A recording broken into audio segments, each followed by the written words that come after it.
Purification after childbirth. The Lord said to Moses, "Say to the Israelites, a woman who becomes pregnant and gives birth to a son will be ceremonially unclean for 7 days, just as she is unclean during her monthly period. On the 8th day the boy is to be circumcised. Then the woman must wait 33 days to be purified from her bleeding. She must not touch anything sacred or go to the sanctuary until the days of her purification are over. If she gives birth to a daughter, for 2 weeks the woman will be unclean, as during her period. Then she must wait 66 days to be purified from her bleeding. When the days of her purification for a son or daughter are over, she is to bring to the priest at the entrance to the tent of meeting a year-old lamb for a burnt offering and a young pigeon or a dove for a sin offering. He shall offer them before the Lord to make atonement for her, and then she will be ceremonially clean from her flow of blood.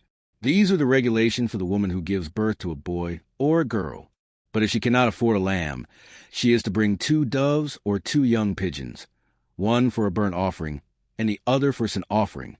In this way the priest will make atonement for her, and she will be clean. Regulations about defiling skin diseases. The Lord said to Moses and Aaron, "When anyone has a swelling or a rash or a shiny spot on their skin that may be a defiling skin disease, they must be brought to Aaron the priest or to one of his sons, who is a priest.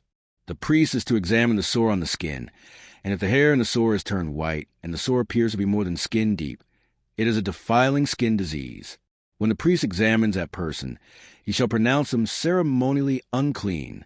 If the shiny spot on the skin is white, but does not appear to be more than skin deep, and the hair in it is not turned white, the priest is to isolate the affected person for 7 days.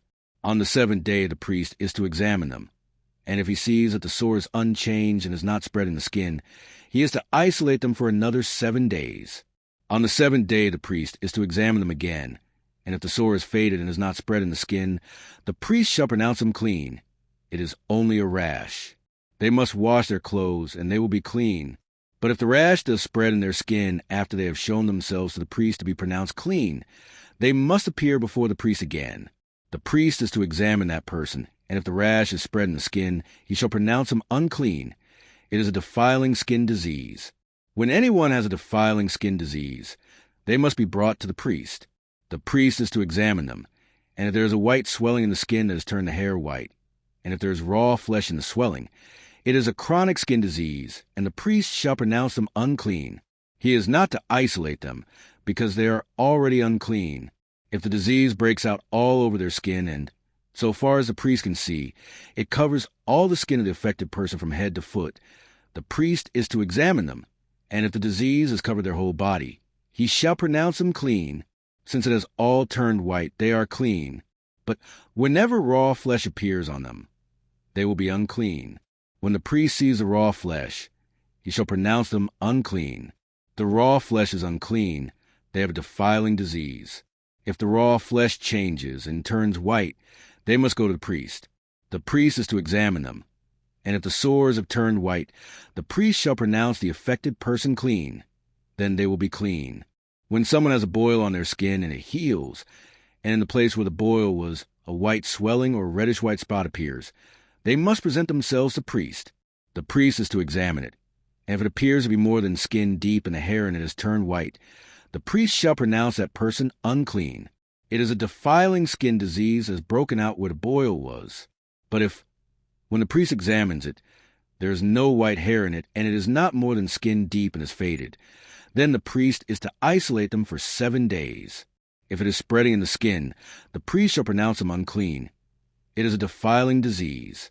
But if the spot is unchanged and is not spread, it is only a scar from a boil, and the priest shall pronounce them clean. When someone has a burn on their skin and a reddish-white or white spot appears in the raw flesh of the burn, the priest is to examine the spot, and if the hair in it is turned white, and it appears to be more than skin deep, it is a defiling disease that has broken out in the burn. The priest shall pronounce them unclean. It is a defiling skin disease. But if the priest examines it, and there is no white hair in the spot, and if it is not more than skin deep and is faded, then the priest is to isolate them for 7 days. On the 7th day the priest is to examine that person, and if it is spreading in the skin, the priest shall pronounce them unclean. It is a defiling skin disease. If, however, the spot is unchanged and is not spread in the skin but is faded, It is a swelling from the burn, and the priest shall pronounce him clean. It is only a scar from the burn. If a man or a woman has a sore on their head or chin, the priest is to examine the sore, and if it appears to be more than skin deep and the hair in it is yellow and thin, the priest shall pronounce him unclean. It is a defiling skin disease on the head or chin. But if, when the priest examines the sore, it does not seem to be more than skin deep and there is no black hair in it, then the priest is to isolate the affected person for 7 days.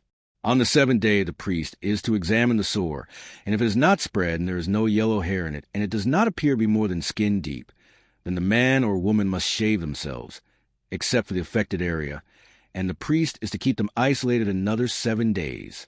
On the 7th day, the priest is to examine the sore, and if it is not spread in the skin and appears to be no more than skin deep, the priest shall pronounce them clean. They must wash their clothes, and they will be clean. But if the sore does spread in the skin after they are pronounced clean, the priest is to examine them. And if he finds that the sore is spread in the skin, he does not need to look for yellow hair. They are unclean. If, however, the sore is unchanged so far as the priest can see, and if black hair has grown in it, the affected person is healed. They are clean, and the priest shall pronounce them clean. When a man or woman has white spots on the skin, the priest is to examine them, and if the spots are dull white, it is a harmless rash that has broken out on the skin. They are clean. A man who has lost his hair and is bald is clean. If he has lost his hair from the front of his scalp and has a bald forehead, he is clean. But if he has a reddish-white sore on his bald head or forehead, it is a defiling disease breaking out on his head or forehead. The priest is to examine him, and if the swollen sore on his head or forehead is reddish-white like a defiling skin disease, the man is diseased and is unclean. The priest shall pronounce him unclean because of the sore on his head. Anyone with such a defiling disease must wear torn clothes, let their hair be unkempt, cover the lower part of their face, and cry out, "Unclean! Unclean!" As long as they have the disease, they remain unclean. They must live alone. They must live outside the camp. Regulations about defiling molds.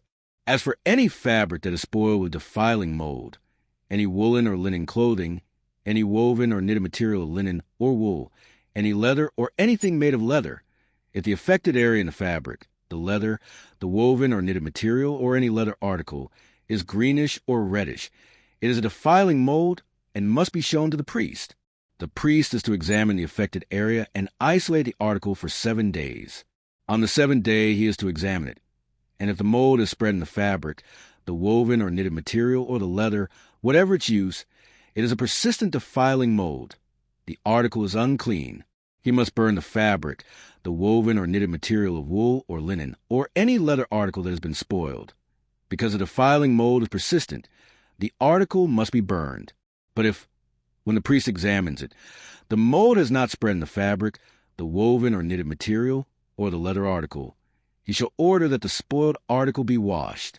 Then he is to isolate it for another 7 days. After the article has been washed, the priest is to examine it again, and if the mold has not changed its appearance, even though it is not spread, it is unclean.